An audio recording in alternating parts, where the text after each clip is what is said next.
बिच्छू है, मेरा लाला जो है ये डर जाएगा। तुम्हें जितना धन चाहिए, सोना चांदी रूपा हीरा जवाहरात, थाल भरकर मैं देने को तैयार हूं, लेकिन अपने लाला का दर्शन नहीं कराऊंगी। तो भगवान ने कहा नहीं कराओगी तो मैं जा रहा हूं। जैसे ही भोले बाबा वहां से हटे, भगवान ने रोना प्रारंभ कर दिया।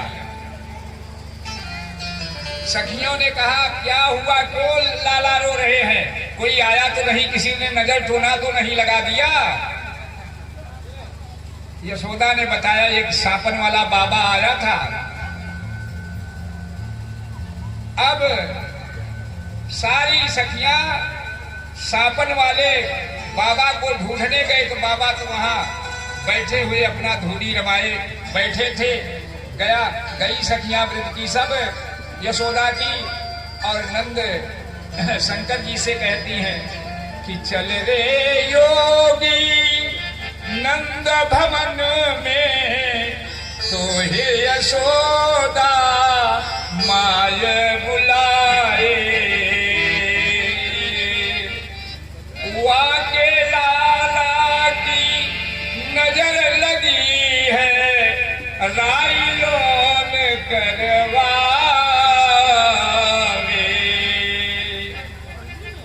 कहा कि महाराज चलिए, यशोदा मैया ने बुलाया है। अब बेचारे बाबा आए, भगवान रो रहे।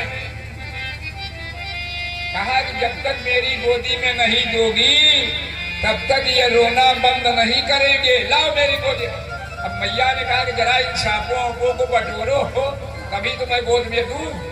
अब तुरंत ही गोद में दिया तो भगवान चुप हो गए। और जब भगवान चुप हो गए तो फिर मैया की गोद में दिया तो फिर भगवान रोने लगे। फिर मैया ने दिया, फिर भगवान खिलखिला करके हंसने लगे। तो भगवान शंकर ने कहा एक प्रतिज्ञा करो, तभी ये रोना बंद करेगा, और नहीं तो मेरी गोद में हंसता है और तुम्हारी गोद में जाता है मैया तो रोता है। यदि तुम पूर्ण कर सको मैया।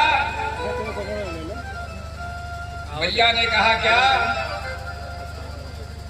तुम मेरा मंदिर अपने घर में बनवाओ, और जब तुम अपने लाला को स्नान कराती हो ना,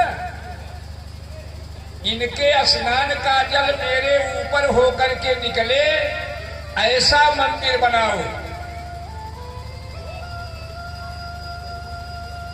तब जो है फिर भगवान शंकर ने कहा, यशोदा मैया ने भगवान शंकर से कहा कि रह रे योगी नंद भवन में, ब्रज में वासो कीजिए, और जब जब मेरो लाला रोवे तब तब दर्शन दीजो।